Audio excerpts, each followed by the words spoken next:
Harper squeezed my arm as we started up the stairs in the not yet dark theater. "What is it?" I asked, turning to her. "Nothing," she said, but her gaze lingered on a middle-aged couple sitting 4 rows up. The woman munched on popcorn, and the man drank from a soda as they watched the commercials before the show. I stared, but they seemed oblivious to our presence. Although we'd only been dating for about 6 months, I felt like I'd known Harper for a decade. She was a terrible liar, and she wore her emotions on her sleeve. So when she said it was nothing, I could tell it was something. I stopped and stared at the couple, focusing my attention on the man. "Was he staring at you?" I asked loudly, drawing the man's attention. "Stop," Harper said, pulling ineffectually at my arm. "It's okay. It's nothing." I ignored her, staring down the man until he glanced away. Dating Harper made me realize just how much shit women had to deal with in their day-to-day lives. I mean, I had known before that harassment was pretty common, but I had now seen it several times firsthand. There seemed to be something about Harper that attracted the creeps and weirdos. She was certainly attractive. That was a big part of it. But she was also slight and fragile looking. She was delicate and like a flower. Some men had the urge to grab her and yank her around and smash her to bits in some misguided quest to take her beauty for their own. On our second date at a restaurant, I got into it with a man who had touched her as they passed. Harper had been coming back from the restroom, and the man, a late 30s, ball cap and cargo shorts type, had just got up from a booth to head toward the restroom. As they passed, they both turned sideways in the narrow aisle. Harper turned away from him, and he turned toward her. But as they did this, the man put his hand low on the curve of her back, at the top of her ass. It was a quick movement, but I saw it clear as day. A voice inside that I had come to label my rage voice immediately started screaming. I stood at the table and looked after the man, fists clenched. Harper met my gaze, and I could see how sick she felt, how violated. But the thing I saw there that spurred me into action was the resignation on her face. That was too much. I marched to the bathroom and found the man at a urinal. Without so much as a word, I slammed his head into the tile wall. He collapsed to his knees, and I jammed his head into the urinal, flushed it, and then walked out. I left money on the table and grabbed Harper, leaving in a hurry. When she asked what I'd done, I told her. We'd been together ever since. It seemed to work for us. She was meek, I was protective. She attracted the creeps and weirdos, I repelled them. She needed someone to watch out for her, and I needed someone to watch out for. Now, as we headed to our assigned seats in the theater, I glanced at the middle-aged man. Seemed like a creep to me. Our seats, of course, were directly in front of the middle-aged couple. We sat down, and I started to get comfortable, but I was keenly aware that Harper was stiff in her seat next to me. Her being tense made me tense, and she could sense it. She leaned over and whispered, "Please don't do anything." "Let's change seats," I said. Harper looked at me, her green eyes bright even in the low light of the theater. "But these are assigned seats. What if someone comes and we're in their spot?" "We can switch seats, and we'll just move if someone comes in and says we're in their seats," I said. Harper smiled and nodded. "Okay." It was a matinee, and on a weekday at that. Although the previews were about to start, there were only a handful of people in the theater. Us, the middle-aged couple, and 2 gray-haired guys who sat on opposite ends of a row in the front section of seats. Harper seemed to relax after we moved 3 rows down from the middle-aged couple. The previews ended, the theater went fully dark, and the movie started. It was an action comedy with Ryan Gosling. About halfway through, I whispered that I had to go to the restroom. Engrossed in the movie, Harper nodded absently. I moved out of the theater and hurried to the bathroom. Once I was finished with my business, I washed my hands and headed back to the theater. But as I opened the door, I was hit with a wall of screeching noise. Bright white light flickered on the screen, almost like snow on an old-school TV not getting enough signal to produce an image. This seemed strange for the movie we were seeing. and as I walked into the theater, I saw some gruesome figures emerging from the static on the large screen. For a moment, I was sure I had wandered into the wrong theater, and this was a horror movie. The figures that emerged were hideous demon-like creatures that seemed to bulge from the screen, as if this was one of those 3D movies. But it wasn't a 3D movie. I wasn't wearing glasses, and it wasn't the wrong theater. As I rounded the corner and looked at Harper, I saw she was convulsing in her seat. I ran up to her, panic making my legs rubbery. She was lying in her recliner seat, twitching, eyes rolled up in her head, red and white foam coming out of her mouth. Wanting someone to blame, I looked around, but everyone else was paying attention to the movie. Anger flared inside me, but I quickly realized I was wasting time looking for someone to fight over this. I felt useless, with no idea what to do. Help! I shouted at the nearest people, the middle-aged couple. She's convulsing! The man stood up and hurried down without a word. What do I do? I asked. Step back, the man said. I'm an EMT. Call 911. I pulled my phone out and did what he said, realizing I should have already done it. As I talked on the phone to 911, the man pulled Harper off the recliner and laid her out on the floor. Then he started CPR. Go find an employee and tell them what's happening, he said as he pumped her chest. Tell them to bring the EMTs when they get here. I stood, helpless, staring down at my girlfriend. Go! He shouted. I went, running out and telling an employee at the concession stand to alert their manager of what was happening. Then I ran back into the theater. The strange static was still on the screen, the screeching noise still coming from the speakers. But I didn't see any figures in the static anymore. Not that I was looking hard. All my attention was on Harper and the man still leaning over her. Now, everyone else who'd been in the theater, the man's female companion and the two old guys, were gathered nearby, watching the drama. As I came around, I noticed the CPR guy had a pen out, the tip of it pressed under Harper's right ear. Hey, what are you doing? I shouted, trying to get closer to see what was going on. One of the old guys intercepted me. Whoa, calm down. He's helping her. He's helping her. It's okay. By the time I managed to get clear of the old guy, there was no pen, and the man was back to doing compressions and mouth-to-mouth breathing. Did I imagine it? I wondered. Is she going to be okay? I asked. Suddenly, the lights came on in the theater, and the audio changed. I looked up at the screen to see Ryan Gosling's face there. The audio was back to normal. As the theater manager rushed in, Harper gasped and sat up. Then she screamed.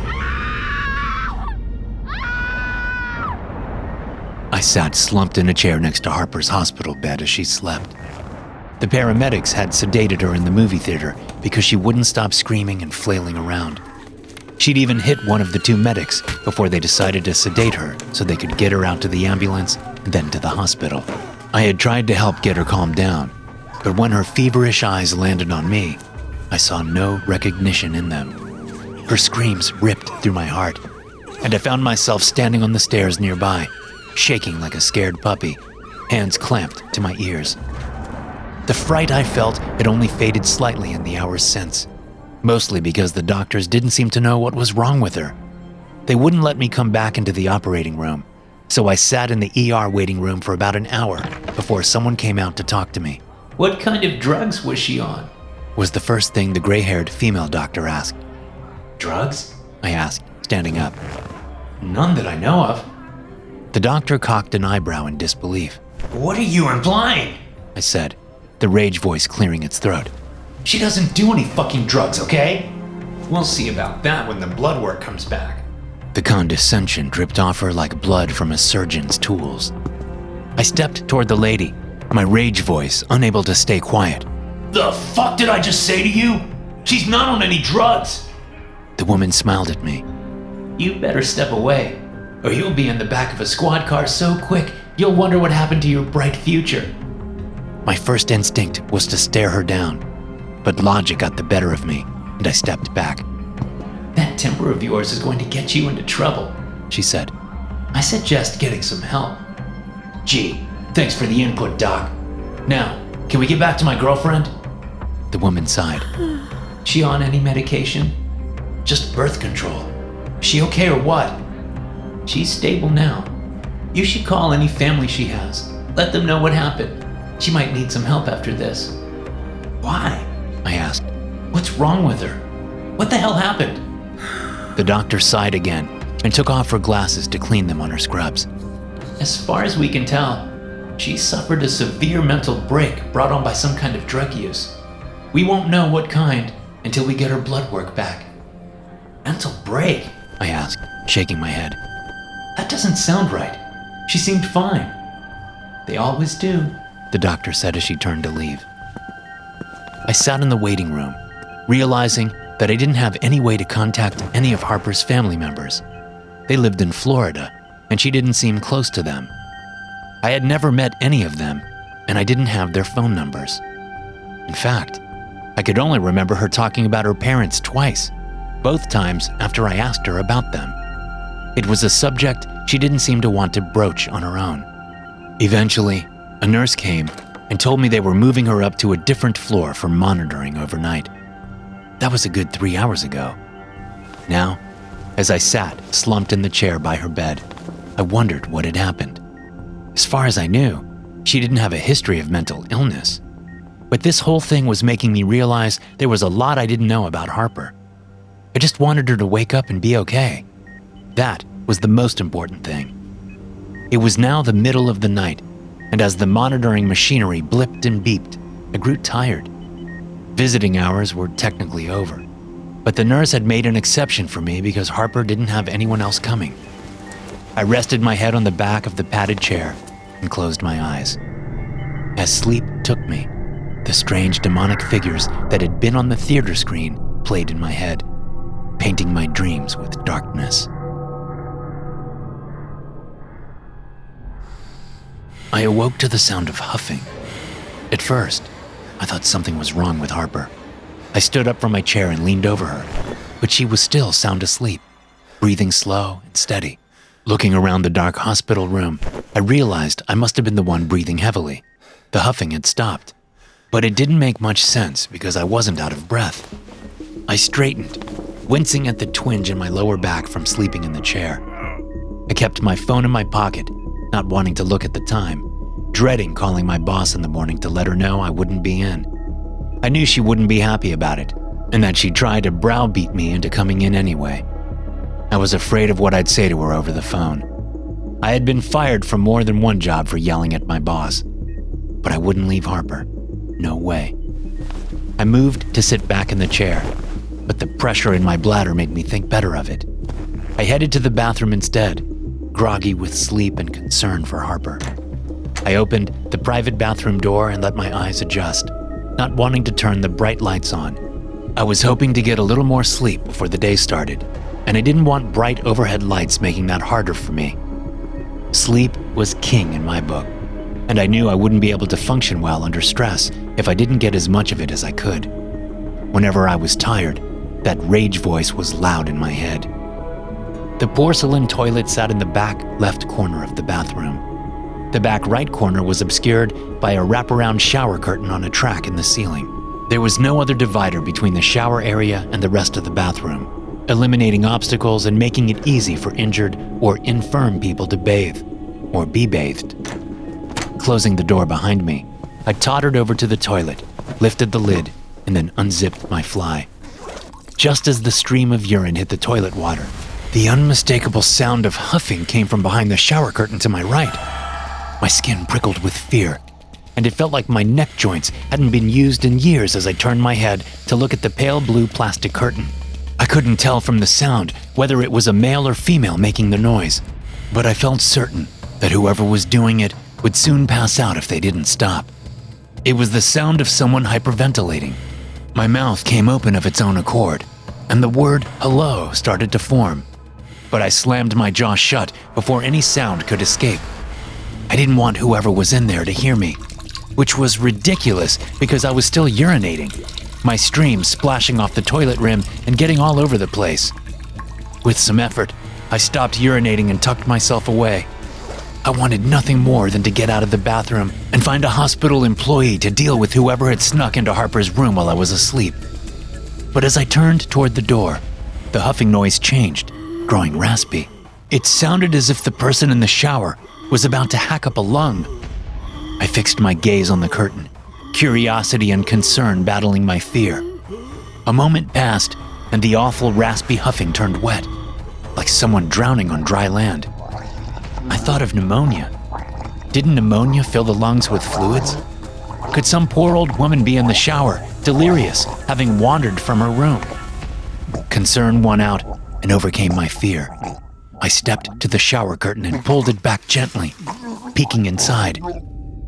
But there was no woman in the shower, no old man, no human. The thing that stared back at me was like one of the creatures I'd seen on the movie screen, half obscured by the static. Only now, I could see it clearer. It was a humanoid with 2 arms and 2 legs, but it didn't wear any clothes, and its whole body was mottled white. I could make out no sex organs, and it had the thin chest of a sickly child. But it was incredibly tall, knees bent as it pressed itself into the corner, arms outstretched along the tile walls. Eyes of pure black stared out from a hairless white head. 2 slits made up the nostrils and its mouth.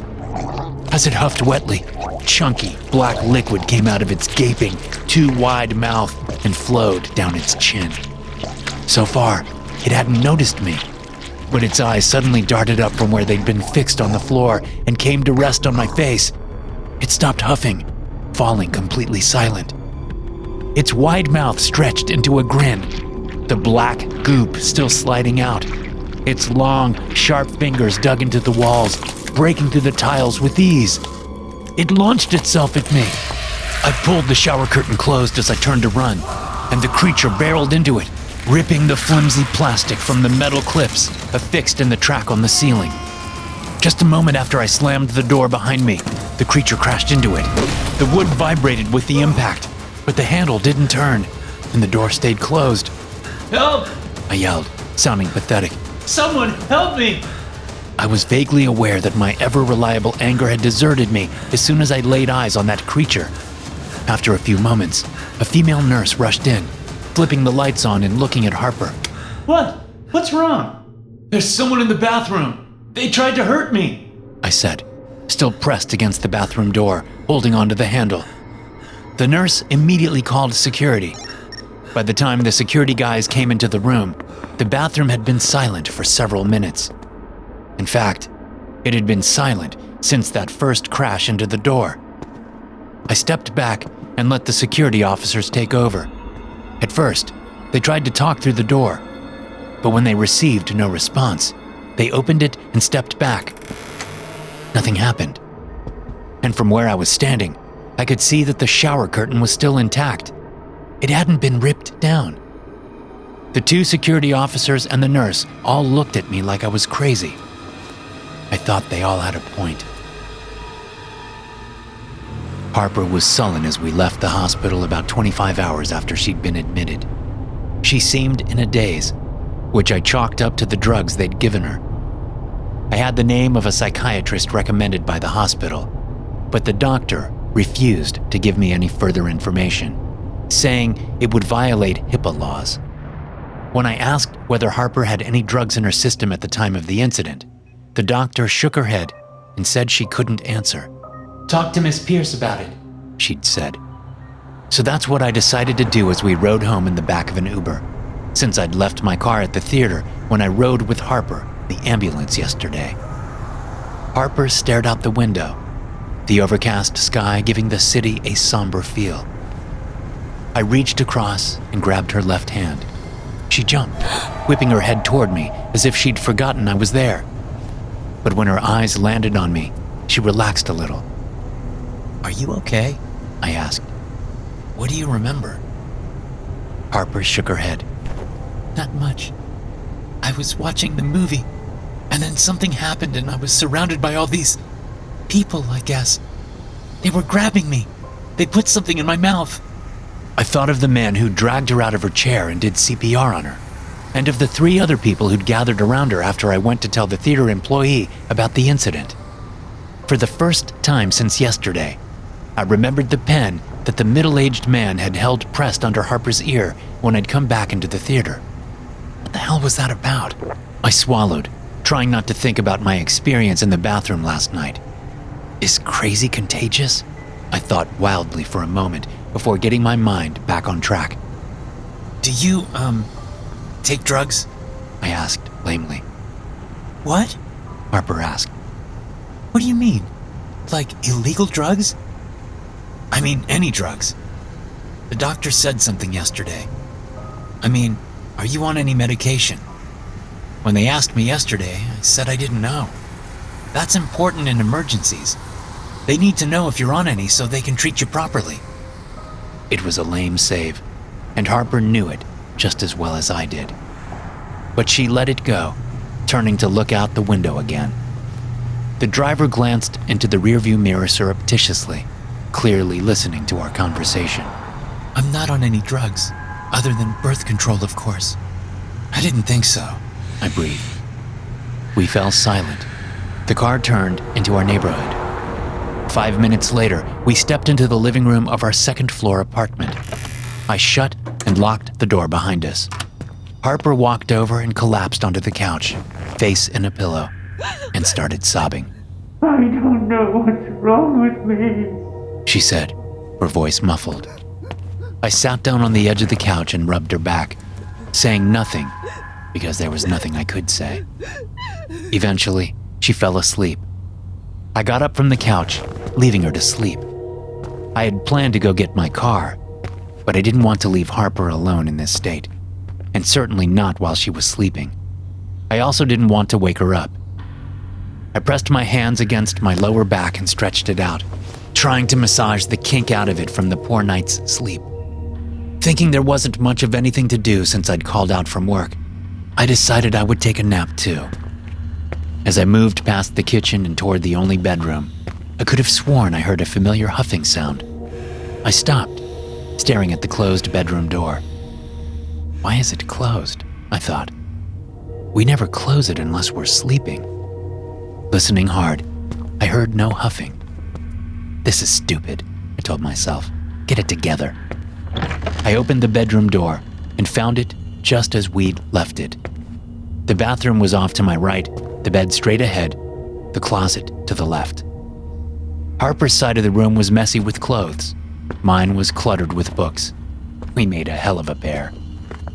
Leaving the door open, I levered off my shoes and then collapsed onto the bed. It didn't take long for sleep to claim me. I had no idea how much time had passed when Harper's voice woke me up. Reed? She was calling from the living room, voice dazed in a way that immediately put me on edge. Reed? Are you here? I got up and stepped toward the bedroom door, wondering what time it was. There was no light coming through the windows, meaning at least several hours had passed. As I moved through the bedroom door, the bathroom door opened behind me. I froze, looking over my shoulder at the dark rectangle that led to the bathroom. Harper? I asked, thinking I had misheard and she was in the bathroom after all. Reed? I swallowed, throat clicking. Harper was in the living room. This is a dream, my mind said. A nightmare. Wake up. Is someone else in here? I asked. Reed, help me. The fear in her voice sent electricity coursing uncomfortably through my veins. Still staring at the bathroom doorway, I shut the bedroom door and then rushed past the kitchen, toward the living room. I could see the back of the couch, but no Harper. Stepping up, I looked over the couch and found nothing but cushions and a couple of throw pillows. Reed! Harper said from above me. I looked slowly up at the ceiling, wanting nothing more than to scream and run when I saw what was up there.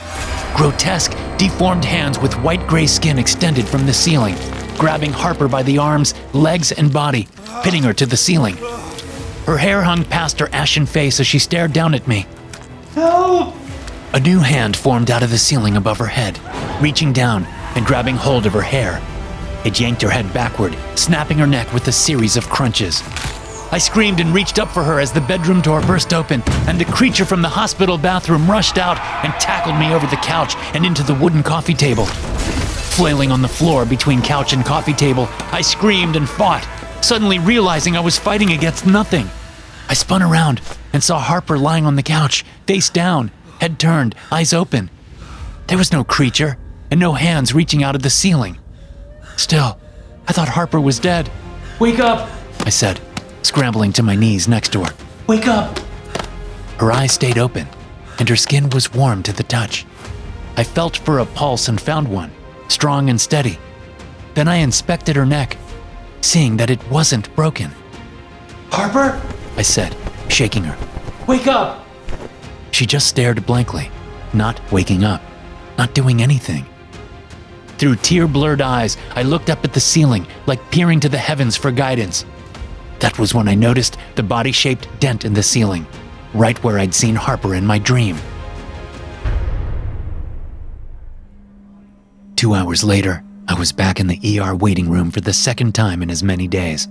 This time, a different doctor came out, looking grim. I stood up but said nothing, my voice suddenly gone. The man stopped in front of me and chewed the inside of his lip for a moment. We're still doing tests, but the good news is she's stable. Do you know if she's ever been diagnosed with bipolar disorder or schizophrenia? Any kind of mood disorder? I shook my head, thinking about the dent in the ceiling. This wasn't about a mood disorder. Then I thought about the theater and the man with the pen and how Harper had been afraid of him as soon as we stepped into the theater. Had she recognized him? Did she know him? I spun around and headed out of the hospital with the doctor calling after me. By the time I reached the theater by Uber, it was after 10 o'clock. I marched up to the box office and bought a ticket for whatever the next showing was. That got me inside the lobby without drawing attention. As I moved around, I searched for and found an employees-only door that looked like it would lead to the projection rooms for the theaters. Without stopping, I walked through the door and into a corridor. Old movie posters lined the walls. There was a stairwell straight ahead. I moved up it and into a wide and long hallway cluttered with computer screens and large electronic boxes I soon realized were digital projectors. Each computer screen corresponded to a projector. I thought I would find a few employees up here, working to make sure the movies were shown on time. But the projection hall was empty. It was all automated. I hustled back down the stairs and opened the employees-only door, ducking back and closing the door slightly as I saw a familiar face behind the concession stand. It was the middle-aged man from the theater, the one who'd given Harper CPR, the one who'd put a pen to her neck. Peering out the door, I watched as the man spoke to one of the teenage employees. The man was dressed much like he had been in the theater yesterday. He wore a white and blue striped collared shirt and black slacks. It was clear from the employee's demeanor that this man was a boss of some kind. After a few moments passed, the man moved out from behind the concession stand and headed out of the theater through the front doors. I slipped from my hiding spot and followed behind him, determined to get some answers. He seemed oblivious to my presence as I followed him through the parking lot. I suddenly realized I didn't have a plan beyond confronting him. I had no weapons on me, but I had my fists, and they had always served me well before. Plus, I had my anger. That rage voice was back with me again, loud and clear. As he turned into the space between a van and a truck, I rushed to confront him. "Hey!" I said, turning to see him already facing me. "Hello, Reed," the man said. To my left, the van's door slid open, and hands reached out of the darkness inside to grab me. I tried to scream as they pulled me into the vehicle, but my cries were muffled by a gag. Then I felt a sharp prick at my neck, just below my left ear. The world went fuzzy. The van door closed, the engine started, and we were soon moving. After a few minutes, the rocking and hum of the van, along with the drugs they'd put inside me, whisked me off to sleep. I awoke screaming, curling into a ball, palms pressed to my ears against the familiar noise. It was the same screeching static I'd heard when coming back into the theater after alerting the employee about Harper's emergency. Only this time, the noise was louder, and it was somehow able to penetrate my head more. For a moment, I thought it was coming from my head. Even though my eyes were closed, I saw the same grotesque figures I'd seen on the staticky movie screen. Only now, they were clearer and closer, and I knew instinctively that they weren't leaving. They crept toward me out of the impenetrable darkness surrounding me, gibbering and growling and laughing insanely. I cried for them to leave me alone, but they were soon surrounding me, and I felt their spindly fingers touching me, prodding me, their sharp nails slicing through my skin. I was in hell, doomed to an eternity of torment. Yet, when I heard Harper's voice calling my name, the monsters were suddenly gone, along with the terrible noise. I opened my eyes to find myself in the middle of a hallway with stone walls and many open doorways. After checking my body and finding only the bruises from my tumble over the couch and into the coffee table back at the apartment, I got to my feet and called out for Harper. She answered me from inside a nearby room. I rushed over and into the room, seeing the middle-aged man from the movie theater straddling Harper on the floor, hands around her throat. Choking and sputtering, Harper battered at the man as her face turned from red to blue. On the wall nearby hung a savage-looking weapon, like brass knuckles with 2-inch spikes. Without thinking, I grabbed the weapon and slid it onto the fingers of my right hand. The sight of Harper in trouble had that rage voice louder than I'd ever heard it, my anger taking control. I rushed at the man and punched him in the back of the neck. The spikes punctured the skin and got stuck briefly, but I pulled them back out. Blood poured from the 4 wounds, but he still didn't let go of Harper's throat. I punched him in the side of the head, the spikes sliding along the bone and leaving ragged gouges. He fell onto his side and looked up at me. What did you do to her? I screamed, stepping over him and holding the bloody spikes in front of his face. He remained silent, so I punched him in the throat. Reed! Harper screamed. I looked over to where she'd been lying, but she was gone. It sounded like she was down the hall. Leaving the man where he was, I raced down the hall and into the next room. This time, one of the old men from the theater had Harper pressed up against a stone wall in the bare room. He held a knife near her face, left forearm to her throat. As I rushed at him, the man turned. I punched him with the weapon in the left eye. He fell to the floor, screaming, his ruined eye socket pouring blood. I turned to Harper, but she was gone again, disappeared. I shook my head, trying to clear it. This wasn't right. None of this was right. Harper screamed from down the hall, but I stood where I was, trying to focus. Reed, please! She screamed. Moving with purpose, I headed down the hall and turned into the next stone room. The second old guy from the theater held Harper around the neck. He was positioned around her with a gun to her head. This isn't real, I said to him. What are you talking about, baby? Harper said. Please, he's going to kill me. It's not real, I said. None of this is happening. No? The old man said. Then you won't mind if I do this. He pulled the trigger. The side of Harper's head blew apart. She fell to the floor amid the blood and brain matter. The smell of gunpowder was unmistakable. The ringing in my ears from the gunshot was painful. Real enough for you? The old man asked.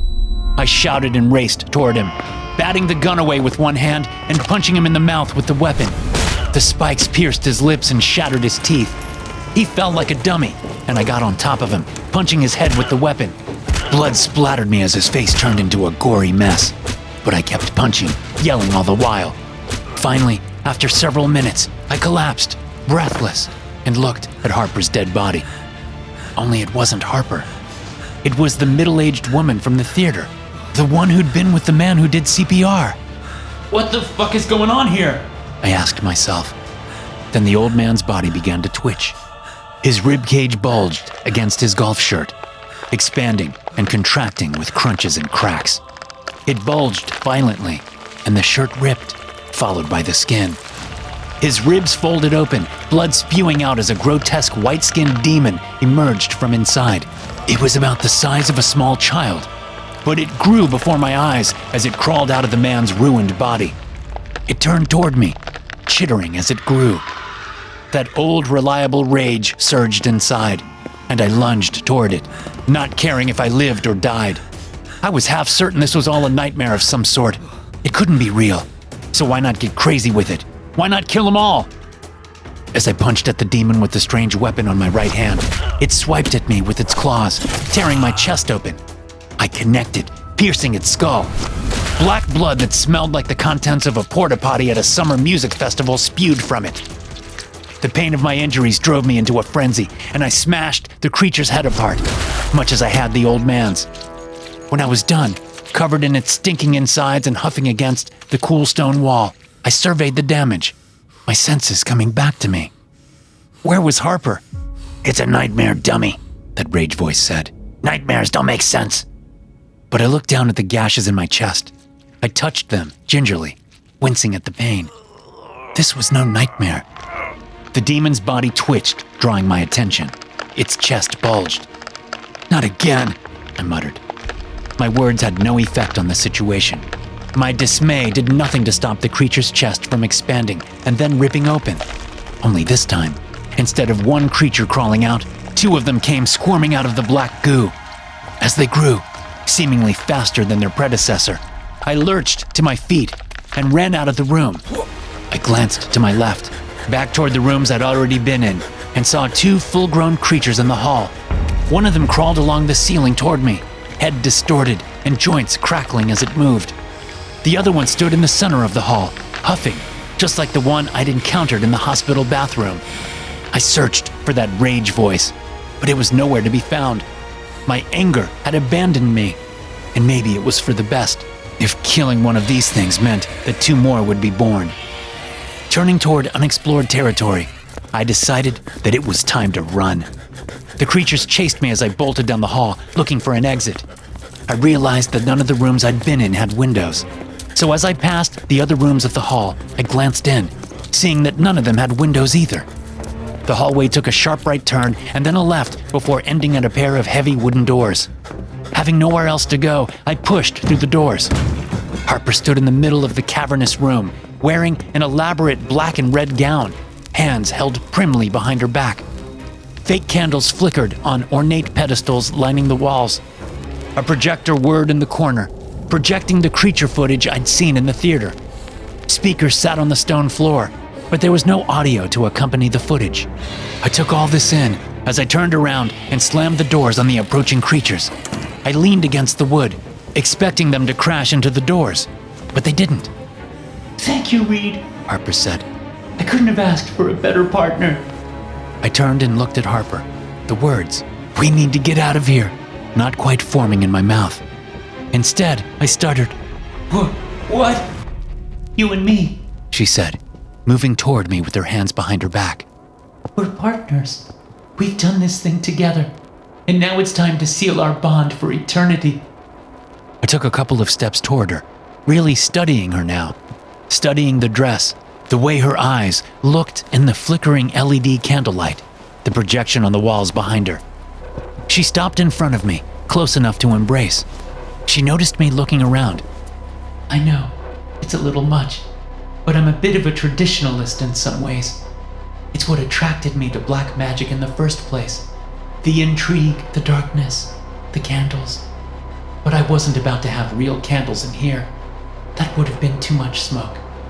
I guess it's strange to worry about inhaling smoke when you're about to become immortal, though." She shrugged. "Is this a manic episode?" I asked. "Are you okay? We can get you some help. We can work through this." Harper laughed. It was a full-throated laughter of a kind I'd only ever heard from her once or twice since we'd been dating. "A manic episode? And how do you explain the people you've just killed with that very specific weapon? What about the impossible creatures they birthed? I knew you were dumb. Hell, it's part of the reason I chose you. But I didn't think you were that dumb." I glanced around, looking for the camera crew, praying this was all a practical joke. "There's no need to fight it now," Harper said, stepping in close and bringing her hands from behind her back. "It's almost over." She slid an obsidian knife into my stomach, the blade so sharp I barely felt it slice through my skin. At first, she dragged the blade up until it hit my sternum. She held it there as she leaned in and whispered in my ear, "It's a delicate ritual, but you did well. It's a shame Bartley had to shoot Melinda for you to kill him. But she knew the risk. She was a brave one. Other than that, everything went well. I'm proud of you. You did just what I wanted you to do. You tried to save me the only way you know how. And, in a way, you did save me." Smiling, she stepped back and pulled the blade out of me. I looked down as my insides tumbled out and onto the floor at my feet. I dropped to my knees and tried to scoop them back in, but my arms were so heavy, and the weapon on my right hand made me less dexterous. After only a few sloppy attempts, I stopped, staring down into my viscera at 4 whitish bulbs about the size and shape of chicken eggs. But they weren't smooth like eggs. They were lumpy, and I soon saw why. The 4 bulbs moved, uncurling, revealing miniature demons like those I'd seen outside. Their black eyes opened, legs and arms extending as if waking from a nap. Aren't they wonderful? Harper asked. It's so hard to bring them into our world, but you've helped me accomplish it. You should be so proud. These 4 are special. They will change the world forever. As the 4 little creatures started scrambling around in my guts, I looked up at Harper with pained surprise on my face. I know what you're thinking, she said. And yes, they've been growing inside you since the first time we had sex without a condom. Do you remember that? I looked back down at the things. They were growing, although not nearly as fast as the ones that had come out of the other humans. These were different somehow. Don't worry, Harper said. It'll be over soon. They're just a little hungry. One of the little things bit into a length of intestine, releasing a foul smell. Another one leaped into the wound in my abdomen and started digging around, chomping on my insides. I screamed and reached inside me, grabbing the thing and pulling it out. I pinned it to the floor and punched down at it, but the spiked weapon never made contact. Harper had moved impossibly fast, stopping my arm. What kind of father are you? She asked with mock outrage. Then she yanked the weapon off my fingers, breaking all 4 digits as she did. With a quick and powerful backhand, she knocked me onto my back. The speaker suddenly came to life, that awful screeching noise blasting out of them. But it was no match for my screams as the creatures ate me. I lived long enough to see them grow as large teenagers. Each piece subtracted from me was added to them tenfold. The last thing I saw was Harper. She floated into my field of vision, her body parallel to mine as she levitated above me, hair and dress hanging toward my decimated body. I remembered her in the living room of our apartment, held to the ceiling with the demon arms. Just before I lost consciousness, Harper blew me a kiss. Thanks for listening. If you enjoy these stories, be sure to subscribe to the podcast and check out some more of my episodes here.